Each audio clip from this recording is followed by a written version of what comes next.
तो आप सब कैसे हो। आज क्लास 11th का हिस्ट्री का चैप्टर नंबर 8 जिसका नाम है आधुनिकरण के रास्ते, इसका पार्ट नंबर 3 है। पार्ट नंबर 1 पार्ट नंबर 2 का लिंक डिस्क्रिप्शन में दे रखे। जो भी student part number 1 part number 2 नहीं देखा पहले उसे देखे। आज हम लोग स्टार्ट करेंगे बच्चों part number 3। Part number 3 shogun से क्या अभिप्राय, मतलब जो शोगुन है उसके बारे में क्या करना है बताना बच्चों। शोगुन एक शासक था, उसके बारे में क्या करना है बताना है। आंसर को ध्यान से समझना बच्चों, पेपर के पॉइंट ऑफ व्यू से क्वेश्चन बहुत इंपॉर्टेंट है। आंसर है शोगुन का जो अर्थ होता है बच्चों सर्व विजयी सेनानी। ध्यान रखना बच्चों, अगर शोगुन का अर्थ पूछेगा तो ध्यान रखना इसका आंसर हो जाएगा सर्व विजयी सेनानी। शोगुन क्या था ध्यान रखना, शोगुन जापान का एक क्या था शासक था। शासक का मतलब सम्राट था, एक राजा था जो राजा के नाम पर क्या करता था शासन करता था। ध्यान रखना बच्चों कि पहले क्या था राजा था, तो राजा से पोस्ट छीना किसके पास चला गया, शोगुन के पास चला गया। तो वही बोलना चाह रहा कि जो शोगुन था वो जापान का एक शासक था जो राजा के नाम पे क्या करता था शासन करता था। जो शोगुन था बच्चों वह राजा के नाम पे क्या करता था शासन करता था। अगर शोगुन का अर्थ पूछेगा तो बोलना है कि सर्व विजयी सेनानी। शोगुन दैमों पर नियंत्रण करता था। जो दैमू था बच्चों अलग अलग क्या करता था, राज्य से क्या करता टैक्स वसूल कर शोगुन को देता था। एक तरह से जमींदार टाइप के बोल सकते थे बच्चों। और आगे लिखा देख ध्यान रखना कि जो शोगुन था किस पे नियंत्रण करता था, तो दैमों पे नियंत्रण करता। तो एक नंबर में क्वेश्चन आ सकता है कि जो शोगुन था वो किस पे कंट्रोल करता था, किस पे नियंत्रण करता था, तो दैमू पे कंट्रोल करता था। दैमू का काम क्या था ध्यान रखना बच्चों, राज्यों से क्या करना टैक्स को सिलकर किसको देना, शोगुन को देना। आगे ध्यान आगे लिखा हुआ है शोगुन प्रमुख शहरों पर भी क्या करता था नियंत्रण करता था। शोगुन तो बच्चों दैमू पर नियंत्रण करने के साथ साथ प्रमुख शहरों पे जो मेन जो शहर था उस पर भी क्या करता था नियंत्रण करता था। तो ध्यान रखना शोगुन का अर्थ होता है सर्व विजयी सेनानी। और शोगुन क्या था जापान का एक शासक था। शोगुन का क्या था बच्चों जापान का एक शासक था जो राजा के नाम पे क्या करता था शासन करता था। और जो शोगुन था दैमो पे नियंत्रण करता था। दैमो एक तरह का बच्चों जमींदार था जिसका काम था टैक्स को सिलकर क्या कर देना शोगुन को देना। और साथ साथ जो शोगुन था प्रमुख शहरों पर भी क्या करता था नियंत्रण करता था। अब हम लोग स्टार्ट करेंगे बच्चों क्वेश्चन नंबर 2। क्वेश्चन नंबर 1 को समझने में किसी भी प्रकार को डाउट हुआ हो तो कमेंट बॉक्स में उसे जरूर लिखिए। क्वेश्चन नंबर 2 भी बच्चों पेपर के पॉइंट ऑफ व्यू से बहुत इंपॉर्टेंट है। क्वेश्चन है त्रिकोणीय व्यापार से क्या तात्पर्य है। तो बहुत इंपॉर्टेंट क्वेश्चन बच्चों, त्रिकोणीय व्यापार हम समझा देते हैं। एक तरफ मान लें ब्रिटेन है, शॉर्ट में लिखते हैं बच्चों ब्रिटेन है, दूसरा तरफ क्या है भारत है, और तीसरा बच्चों चाइना है, तीसरा क्या है चीन है। इन तीनों में जो व्यापार होता था, ब्रिटेन वाले क्या करते थे भारत के जो किसान थे उससे जबरन क्या करते थे अफीम का खेती करवाते थे और उस अफीम को चीन में क्या करते थे बेच देते थे। कौन, ब्रिटेन के जो व्यापारी थे वह क्या करते थे भारत के जितने सारे जो किसान थे उससे जबरन क्या करते थे अफीम का खेती करवाते थे और उस अफीम को क्या करते थे चाइना में बेचते थे। पढ़ते बच्चों त्रिकोणीय व्यापार 3 देशों के बीच हुआ। किन किन देश के बीच अगर पूछेगा त्रिकोणीय जो व्यापार बच्चों किन 3 देशों के बीच हुआ, तो ध्यान रखना ब्रिटेन है, भारत है और क्या है चीन है। समझते हैं त्रिकोणीय व्यापार को, ब्रिटेन भारत और चीन के बीच यह क्या है उत्पादों का त्रिकोणीय व्यापार था। क्या होता था बच्चों बेसिकली जो ब्रिटेन के जो व्यापारी थे वह भारत के जो किसान थे उसे जबरन क्या करते थे अफीम का खेती करवाते थे, उस अफीम को चाइना में क्या करते थे वे लोग बेचते थे। कौन बेचते थे, ब्रिटेन के जो व्यापारी थे। वहीं बोलना चाह रहा है कि ब्रिटेन भारत और चीन के बीच उत्पादों का क्या करता त्रिकोणीय व्यापार था। ब्रिटेन भारत से अफीम उगाता था। ध्यान रखना बच्चों जो ब्रिटेन है वो भारत के जो किसान है उसे क्या करता था जबरन अफीम उगवाता था। आगे लिखा हुआ इसे चीन में बेच देते थे। ध्यान रखना बच्चों क्या करते थे जो ब्रिटेन के जो व्यापारी थे, ब्रिटेन वाले भारत के जो किसान थे उसे जबरन क्या करते थे अफीम का खेती करवाते थे या उस अफीम को चीन में बेच देते थे। वही बात यहाँ पे लिखा हुआ जिससे उन्हें चांदी प्राप्त हो जाती थी। उसके बदले में बच्चों चाइना वाले क्या देते थे चांदी दे देते थे। ध्यान रखना बच्चों जब अफीम उसको बेचते थे किसको चाइना वाले को, तो चाइना वाले जो ब्रिटेन को क्या देते थे उसके बदले में उसको चांदी प्राप्त होता था। किसको, ब्रिटेन वाले को। फिर वे ब्रिटेन के लिए ध्यान रखना फिर वहाँ से बच्चों चाइना से क्या क्या वे लोग खरीदते थे ब्रिटेन के लिए चाय और दूसरा है रेशम। और यहाँ पे लिखा बच्चों चीनी जो मिट्टी के बर्तन, जो चाइना में जो मिट्टी का बर्तन होता वहीं बोलना चाह रहा चीनी मिट्टी के बर्तन खरीदने में उसी चांदी का प्रयोग करते थे। बच्चों जब अफीम चाइना वाले से बेचते थे तो चाइना वाले उसके बदले में क्या देते थे। ध्यान रखना बच्चों जब ब्रिटेन वाले चाइना को अफीम देते थे, फिर से समझना ध्यान से, जब ब्रिटेन वाले यहाँ पे ब्रिटेन लिख देते हैं ब्रिटेन वाले जब चाइना को बच्चों जब अफीम देते थे उसके बदले में क्या मिलता था, उसको चांदी मिलते थे। उस चांदी का इस्तेमाल जो ब्रिटेन वाले क्या क्या खरीदने में इस्तेमाल करते थे, तो चीन से खरीदते थे बच्चों चाय, रेशम और चीनी मिट्टी के बर्तन खरीदने में उसी चांदी का क्या करते थे, प्रयोग करते थे। आगे लिखा हुआ ब्रिटेन, भारत और चीन के बीच यह उत्पादों का मतलब जो भी प्रोडक्शन होता उसका क्या था, त्रिकोणीय व्यापार था। बच्चों इस आंसर को समराइज कर देते हैं क्योंकि क्वेश्चन पेपर के पॉइंट ऑफ व्यू से बहुत बहुत इंपॉर्टेंट है। यहाँ पे बच्चों ब्रिटेन है और यहाँ पे क्या मान लेते हैं, भारत है। यहाँ ब्रिटेन पूरा ले लेते हैं, ब्रिटेन है बच्चों, यहाँ भारत है, यहाँ पे क्या है, चाइना है। तो ब्रिटेन के जो व्यापारी थे, समझना है, ब्रिटेन के जो व्यापारी थे वह भारत के किसानों से जबरन क्या करते थे, अफीम उगा देते थे, उगवाते थे अफीम। उस अफीम को क्या करते थे, जो ब्रिटेन वाले जो थे वह चाइना को बेच देते थे।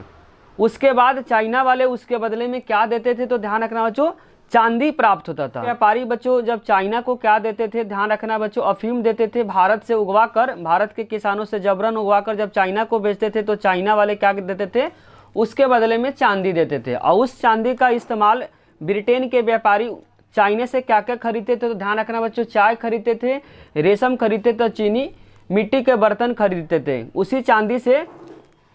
और ध्यान रखना बच्चों, जो त्रिकोणीय व्यापार किन 3 देशों के बीच हुआ था, तो ध्यान रखना उसमें भारत है, ब्रिटेन है और साथ साथ क्या है, चाइना है। अगर बच्चों समझने में किसी भी प्रकार को आपको डाउट हुआ होगा तो कमेंट बॉक्स में उसे जरूर लिखिए। अब हम स्टार्ट करेंगे बच्चों क्वेश्चन नंबर 3।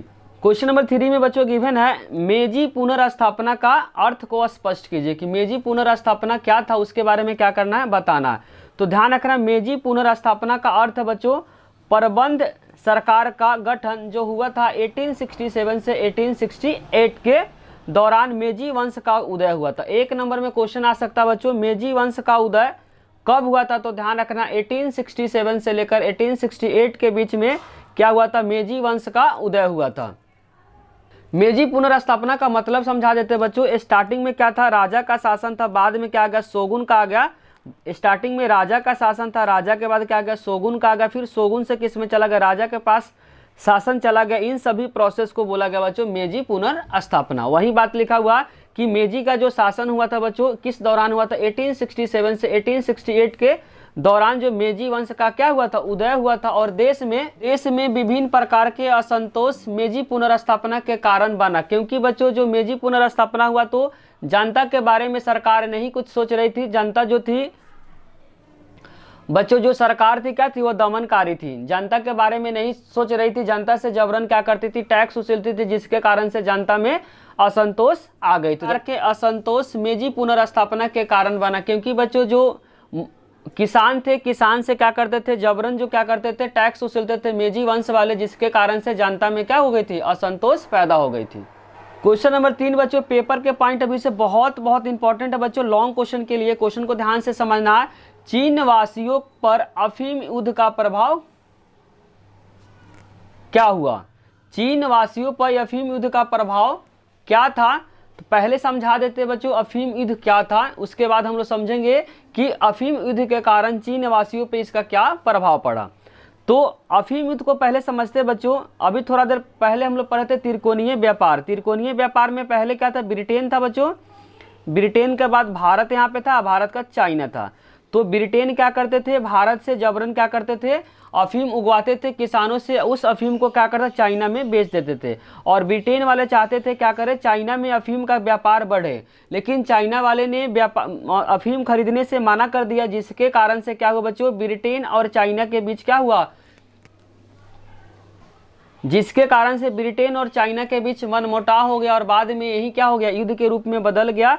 तो वही युद्ध क्या कहलाया, प्रथम अफीम युद्ध कहलाया। कब हुआ था, तो ध्यान रखना 1839 से लेकर 1842 के बीच तक हुआ था। प्रथम अफीम युद्ध अगर पूछेगा कब से कब हुआ था, तो 1839 से लेकर ध्यान रखना 1842 ईस्वी तक प्रथम युद्ध चला था। क्यों चला था, तो ध्यान रखना क्योंकि जो ब्रिटेन वाले थे वो चाइना में क्या करना चाहते थे, अफीम का व्यापार बढ़ाना चाहते थे, लेकिन चाइना वाले ने मना कर दिया, जिसके कारण से दोनों में मनमुटाव हो गया। और वही मनमुटाव बाद में क्या हो गया, प्रथम अफीम युद्ध के रूप में निष्कर्ष इसका निकला। क्योंकि वह इनके बीच क्या होगा, मनमुटाव होगा और बाद में क्या होगा, यही युद्ध हो गया जिसको बोलते हैं बच्चों अफीम युद्ध। अब हम लोग पढ़ते बच्चों प्रथम जब अफीम युद्ध हो गया जिसके कारण से चाइना में क्या क्या प्रभाव पड़ा।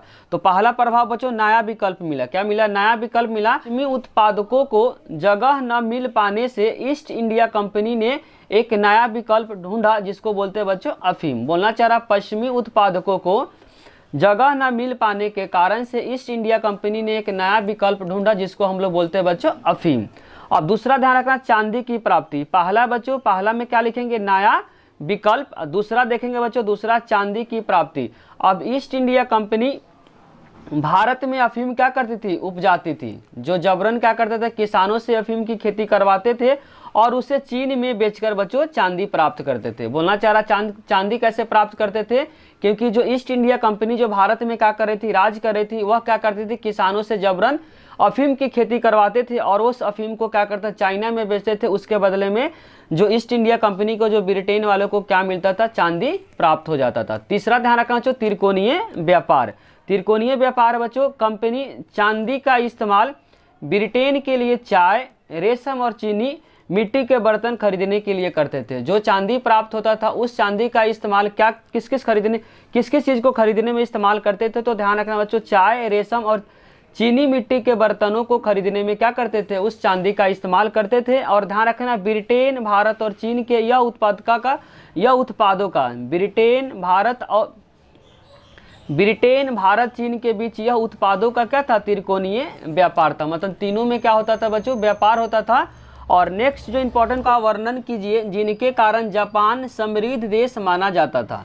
ध्यान रखना उन कारणों को बताना बच्चों जिसके कारण से जापान जो था समृद्ध देश माना जाता था। तो पहला ध्यान रखना है चीन से रेशम और भारत से कपड़े जैसे वस्तुओं का आयात करवाता था। आयात मतलब वहाँ से मंगवाता था। तो ध्यान रखना चीन से क्या मंगवाता था? जापान वाले रेशम मंगवाता था। भारत से क्या मंगवाता था? कपड़े का आयात करवाता था। मतलब वहाँ से क्या करता था? मंगवाता था। तो ध्यान रखना जापान वाले चीन से क्या मंगवाते थे? रेशम को मंगवाते थे, जबकि भारत से कपड़ों को आयात मतलब वहाँ से मंगवाते थे।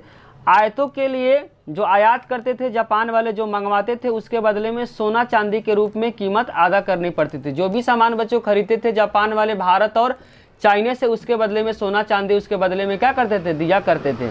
आगे लिखा हुआ बच्चों कीमती धातु का निर्यात। ध्यान रखना कीमती जो धातु है, जो महंगे धातु है उस पर क्या लगा दिया था? रोक लगा दिया था। जापान वाले ने जो कीमती धातु है उस पर क्या कर दिया था? निर्यात मतलब दूसरे देश में जाने से क्या कर दिया? मना कर दिया। मतलब दूसरे देश में बेचने से क्या कर दिया? जो कीमती धातु है उसको मना कर दिया। और निसीजन का जो था रेशम का एक वैरायटी है जो बेहतरीन किस्म का वैरायटी है जिसके कारण से इन सभी कारणों से क्या बच्चों जो जापान और समृद्ध माना जाता था। एक नंबर के लिए क्वेश्चन आता है बच्चों हाई वैरायटी जिसका नाम है बच्चों निसीजन। एक नंबर के लिए बहुत इंपॉर्टेंट है रेशम का जो ऐसा वैरायटी जो बहुत प्रसिद्ध है जापान के लिए उसका नाम है बच्चों निसीजन। के बाद इसी क्वेश्चन के बाद बच्चों आधुनिकरण के जितने सारे इंपॉर्टेंट क्वेश्चन था सारे इंपॉर्टेंट क्वेश्चन को पार्ट नंबर 1, पार्ट नंबर 2 और पार्ट नंबर 3 में डिस्कस कर दिए। इसके बाद भी आपको समझने में किसी भी प्रकार को डाउट हुआ हो तो कमेंट बॉक्स में जरूर लिखिए। वीडियो अच्छी लगी तो लाइक, कमेंट और सब्सक्राइब करना चैनल को ना भूले। कोई भी डाउट हो तो कमेंट बॉक्स में जरूर लिखिए। साथ शेयर करना भी ना भूले, कमेंट करना ना भूले क्योंकि बच्चों कमेंट ही आप लोग का हम लोग क्या करता मोटिवेट करता है, वीडियो बनाने का मन करता है।